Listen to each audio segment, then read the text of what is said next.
Head with some other stories that are coming our way. Jharkhand students' long-standing demand has finally been met, with the state government announcing the cancellation of the JSSC CGL exam and all exams conducted by TDPL.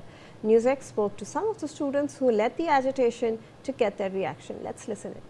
बिल्कुल आज की तस्वीर रांची के Jaipal Singh Munda stadium में बदली बदली सी नजर आ रही है और तमाम जो अभ्यर्थी हैं, चाहे जेपीएससी के हो, जेएसएससी के हो, उनके चेहरे पर जो है मुस्कान आपको साफ तौर पर झलकेगी। और हमारे साथ बातचीत के लिए मौजूद हैं सविता जी, जो पिछले 15 दिनों से भूख हड़ताल पर बैठी हुई हैं। सविता जैसी और भी कई यहाँ पर अभ्यर्थी थे जिनकी इस आंदोलन, इनकी तपस्या की वजह से आज इतना बड़ा परिणाम सामने आया है। सविता जी, सबसे पहले तो आपको जीत की बहुत बहुत बधाई। सर, आपको भी जीत की बहुत बहुत बधाई है सर। ये मेरा जीत नहीं, आप सभी का जीत है, सभी छात्रों का जीत है, सभी परिजनों का जीत है, सभी आने वाले जनरेशन का जीत हुआ है सर। लेकिन अभी भी हम लोग थोड़ी सी निराशा है। जो हम लोग का मूल मांग थी सीबीआई की, वो पूरा नहीं हुआ है, इसलिए मेरा अनशन अभी भी जारी है। तो बिल्कुल आप ये कह रही है कि पहले हम फैसले पर आते हैं, क्योंकि इस आंदोलन का जो आगाज हुआ था, दो सबसे बड़ी आप लोगों की मांग थी, 14वीं जेपीएससी और जेएसएससी सीजीएल रिफॉर्म्स, ये तमाम वो मांगे। हम लोग का 3 मूल्य मांग था। जैसे सीजीएल रद्द हो, टीडीपीएल कंपनी द्वारा जितनी एग्जाम है उनको भी रद्द किया जाना चाहिए। अवैध वाले दिन परीक्षाओं में संलिप्त था, उसको भी रद्द करना था। और 14 जेपीएससी और 2023-2025 का बैकलॉग भी रद्द करना था। और 11 to 13 जेपीएससी था, उसको भी रद्द करने की मांग चल रही थी। और मेन मांग हम लोग को यही था कि सीबीआई जांच होनी चाहिए, क्योंकि सीआईडी से हम लोग का भरोसा बहुत पहले खत्म हो चुका था। ऐसे में जब कल देर शाम जब चीफ मिनिस्टर ने कई घंटों की बैठक, कैबिनेट मीटिंग के बाद जब इसकी घोषणा की और आपको पहली बार इसकी जानकारी मिली, घोषणा होते ही जानकारी मिली, तो आपका पहला रिएक्शन क्या था सविता जी? सर, मैं तो बहुत खुश हूँ। माननीय मुख्यमंत्री से बहुत बहुत धन्यवाद भी करना चाहती हूँ कि इतना लंबी संघर्ष के बाद कम से कम ये हमारे कुछ मांग तो पूरा हो गया। इसके लिए तो उनका बहुत शुक्रिया गुजार भी करते हैं। बहुत एहसान भी मानूंगी, क्या है कि इतने दिनों की संघर्ष है, कहीं ना कहीं मेरी संघर्ष थी वो सफल हुई। हमारे भाई बंधुओं जो इतने दिनों से चुप, आज 25 हमारा प्रोटेस्ट का 25वां दिन हो गया।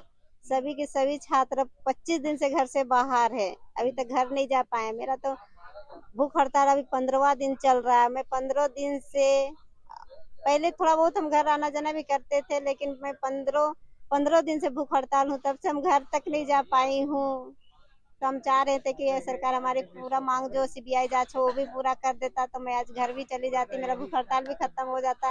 लेकिन सरकार कहीं ना कहीं थोड़ी सी निराशा हुई है सरकार से कि सीबीआई जांच के लिए नहीं माने हैं।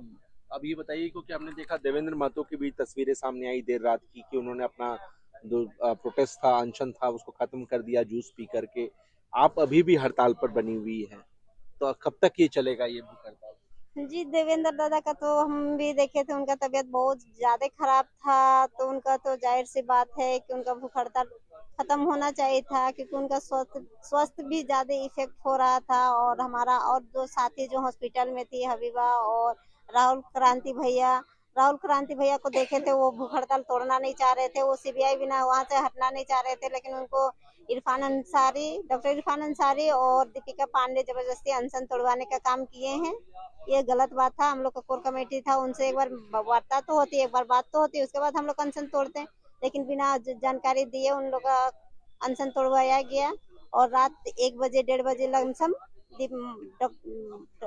डॉक्टर इरफान अंसारी और माननीय जो हमारी दीपिका पांडे जी वो यहाँ आई थी भूख हड़ताल तोड़ने के लिए, शायद तो बात करने के लिए आई थी। तो हम बस एक ही सवाल उनसे पूछे कि मैम, जो आपका पहले जो सीआईडी टीम गठित किया गया था, दो सीआईडी टीम गठित किया गया था, एसआईटी टीम भी गठित किया गया था, उस समय तो आपने लिपापोती करके बोल दिया कि सीजीएल में कोई रद्द नहीं हुआ था। तो जो अभी जो सीआईडी टीम आपकी गठित किया गया है, तो वो जो खोदड़ खोदड़ के जो 2023 की सीजीएल को निकाल रहा है, कितनी धांधलियां हुई थी, किस आधार पे आपने उसको रद्द कर दिया, तो उनके पास कोई जवाब नहीं थी।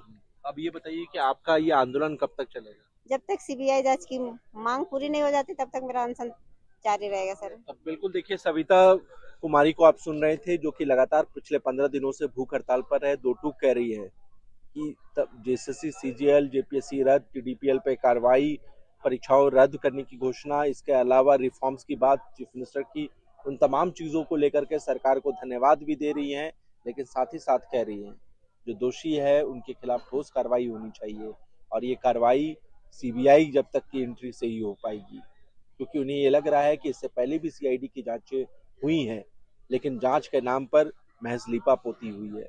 ऐसे में इन छात्रों को भरोसा जो है सीआईडी के ऊपर नहीं हो पा रहा है और यही कारण है कि इनका आंदोलन वो कह रही हैं कि आगे भी जारी रहेगा जब तक सीबीआई की एंट्री नहीं होती है। अपने सहयोगी वीर के साथ मनीष